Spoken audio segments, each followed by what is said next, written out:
정리를 잘할 수 있는 것이 은혜입니다. 정리를 잘한다는 건 필요 없는 것이 무엇인지 알고 필요한 것이 무엇인지를 아는 겁니다. 하나님 우리 삶에 필요한 것이 무엇인지를 구별할 지혜를 허락하여 주옵소서. 그리고 필요 없는 것 깨끗이 정리할 수 있는 용기도 허락하여 주옵소서. 그것이 지혜이고 그것이 정리를 잘하는 것이고 그것이 삶의 지혜뿐만 아니라 인생을 살아가는 방법인 줄 믿습니다. 연말입니다. 12월 마지막은 우리가 그렇게 정리해 가게 하여 주옵소서. 내게 꼭 필요한 것들만 남기는 연습하게 하여 주시고 내게 필요 없는 것들 과감히 잘 버릴 수 있도록 그리고 잘 나눌 수 있도록 하나님 함께하여 주옵소서. 우리에게 주어진 모든 삶의 그 필요만 하나님이 채우신 줄을 믿사오니 하나님 필요 없는 것 나눠야 될 것 잘 지혜롭게 분별하게 하여 주옵소서. 감사합니다. 고마우신 예수님 이름으로 기도드립니다. 아멘. 아멘. 고린도전서 15장 말씀 오늘 보면서 신앙생활 이야기 하려고 합니다. 고린도전서 15장 12절에서 15절까지만 봅니다.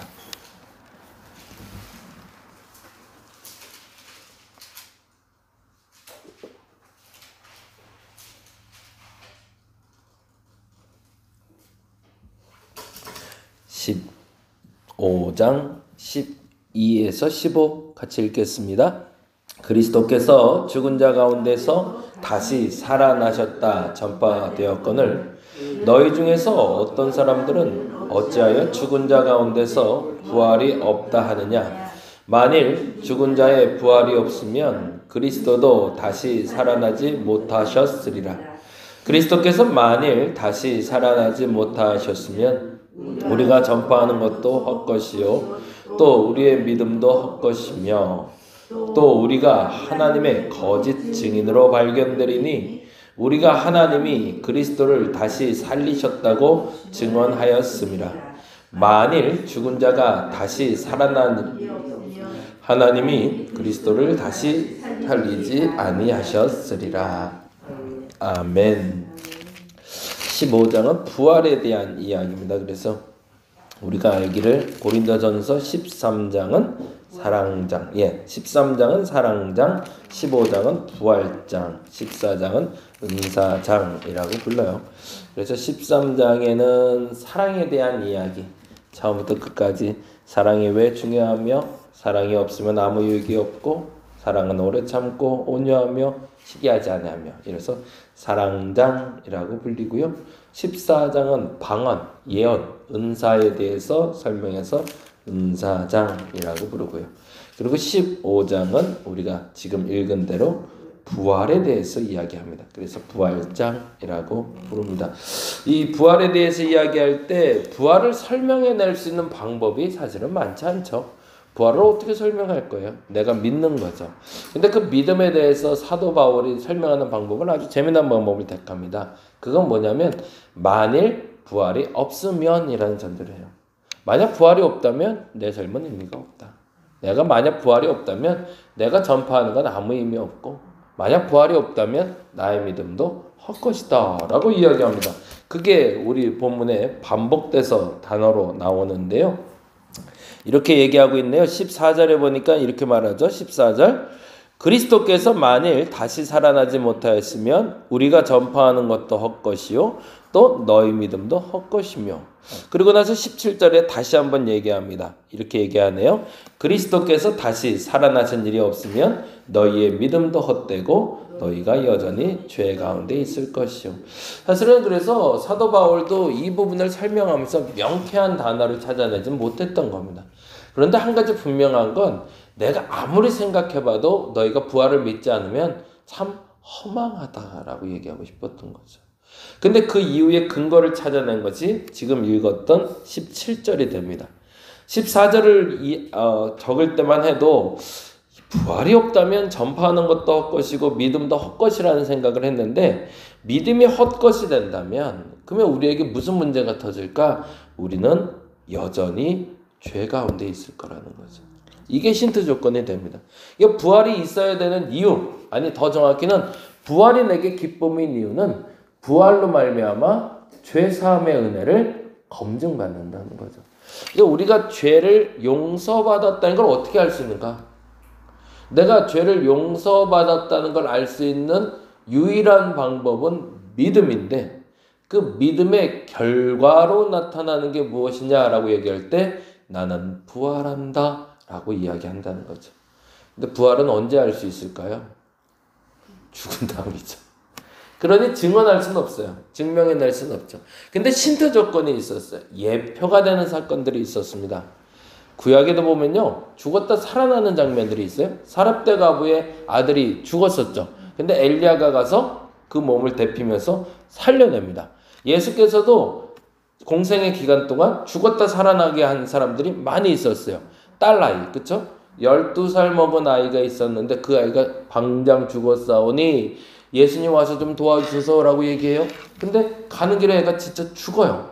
그런데 그 아이를 아니다, 잔다, 얘는 살 것이다 그러셔. 그래서 달리다굼 해서 일으켜내는 장면이 나옵니다. 그리고 여러분이 너무 잘 아는 사건 중에 그렇죠, 나사로 사건이 있습니다. 나사로도 예수께서 죽을 때까지 기다리시는 것처럼 여겨질 만큼 죽은 후에 찾아가세요. 완전히 죽어있는 사람이 살아나는 것을 보여준 사건이 나사로. 그리고 완전히 죽었던 아이가 살아난 사건이 12살 먹은 야이로의 딸이 살아난 사건이라는 말이죠. 그래서 그것을 부활의 예표라고 합니다. 근데 오늘 본문에 보니 이렇게 돼 있어요. 23절에 같이 한번 읽어볼까요? 그럼 부활이 뭔지는 알았어요.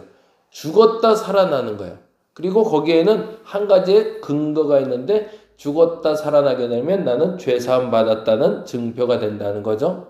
그런데 더 중요한 건 23절입니다. 같이 읽어볼까요?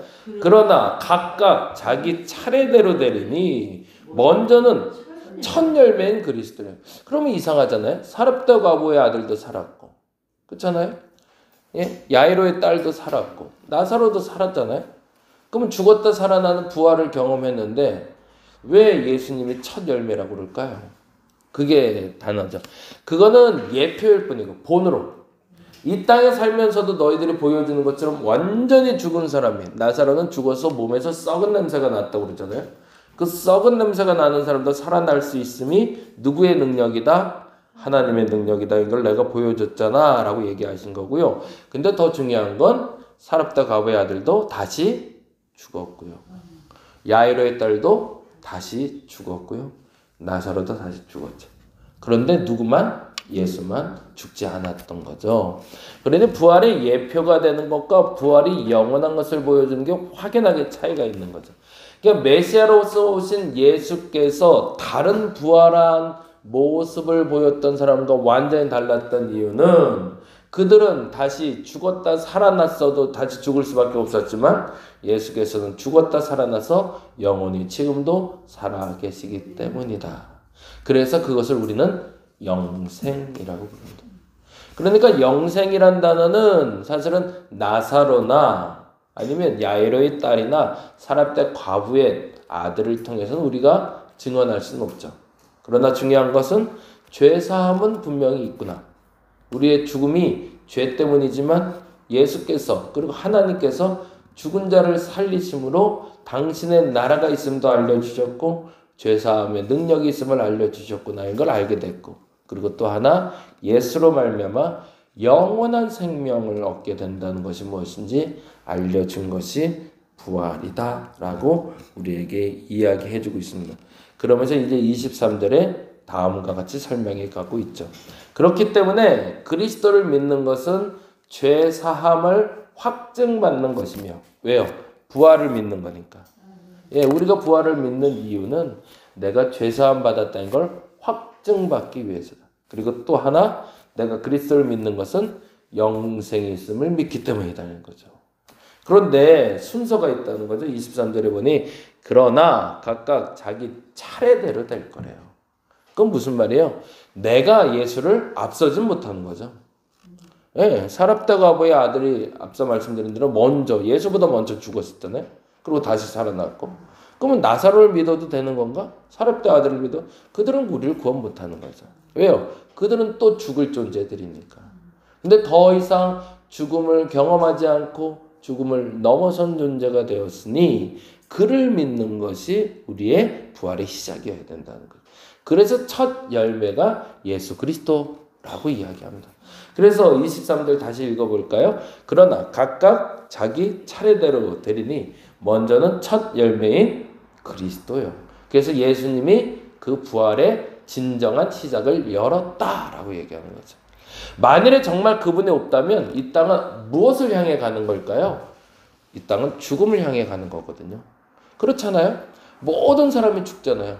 모든 생물도 죽고요. 모든 동물도 죽어요. 모든 것의 끝은 예수가 오기 전엔 죽음이었어요.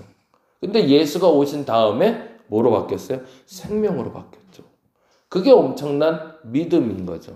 사도 바울이 믿고 있는 믿음은 그 믿음이었습니다. 만일 예수가 오지 않았다면, 예수님이 계시지 않았다면 우리의 모든 인생의 끝은 죽음이었겠지만 우리가 예수를 믿음으로 말미암아 모든 인생의 끝이 죽음이 아니라 부활이 될 수 있다.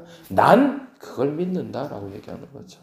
그래서 다시 한번 설명을 합니다. 그 첫 열매 그리스도를 믿어 나는 부활에 이를 줄을 믿는다라고 선포하고 다음에는 뭐라고 되어 있죠? 그가 강림하실 때에 그리스도께 속한 자래. 그분이 오시면 누구를 부활시켜 주신대요? 그를 믿는 자들을 부활시켜 주신다는 거죠. 강림이라는 말은 두 가지의 단어가 됩니다. 뭐냐면 예수께서 다시 한번 이 땅에 오신 것도 얘기할 수도 있고요. 그리고 또 하나는 내게 찾아오신 예수님을 얘기합니다. 그분이 죽었다가 살아나셔서 지금도 영생하시는데 하나님 우편에 계신 그분이 내게 찾아오셔서 나로 그리스도인 삼아주셨기 때문에 지금 나는 부활을 믿는다는 거죠. 네. 그리고 마지막에 24절에 이렇게 얘기합니다. 그런데도 결국엔 24절 읽어봅니다. 그 후에는 마지막이래. 정말 이제 마지막이래. 그 후에 마지막이라는 건 뭘까요? 예수께서도 부활하셨고 예수께 속한 자들, 예수를 믿는 자들은 구원받지만 전국에 마지막 때엔 죽음을 경험하는 자들도 있다라는 거죠. 그러면 너는 무슨 선택을 하겠는가라고 사도 바울은 되묻고 있는 겁니다. 저와 여러분에게 이 분명한 확신이 있으시길 바랍니다. 죽음은 아무도 경험해보지 않았습니다. 사실은 모릅니다. 더 정확한 건 죽음 후의 영생, 부활 잘 모릅니다. 근데 우리는 히브리서 말씀을 기억합니다.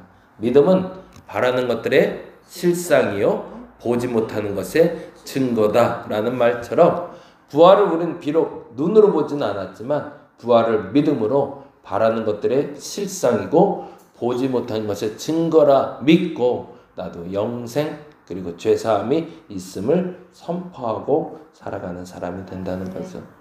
크리스마스는 그래서 두 가지의 의미가 있습니다. 크리스마스는 예수의 탄생을 의미하기도 하지만 구원의 시작을 말합니다. 12월 한 달은 그 구원의 시작, 그 예수에 대해서 다시 한번 되새김하고 나로 부활에 이르게 하실 그 주님을 확고하게 믿어가는 한 달 되시기를 간절히 바랍니다. 기도하겠습니다. 믿음이라는 게 그래서 어렵습니다. 눈에 확연하게 보일 만큼 뚜렷한 증거가 있으면 너무 좋겠는데 그 증거는 사실은 없습니다. 그런데 분명한 게 있습니다. 예수께서 그리 하셨습니다. 나는 그것을 믿습니다. 그분이 부활의 첫 열매 되셨고 죽음을 이기셨고 죄사함을 이기셨고 그리고 부활하셔서 영생하심을 나는 믿습니다. 그 믿음이 우리 성도들이 굳건하게 하여 주옵소서. 그 부활의 믿음이 흔들리지 않게 하여 주시고 그 부활의 믿음으로 살아가 오늘도 죄사함과 영생의 기쁨으로 오늘에 매이지 아니하고 내일을 살아가는 저들 되게 하여 주옵소서. 감사합니다. 고마우신 예수님 이름으로 기도드립니다. 다 같이 기도하고 돌아갑니다.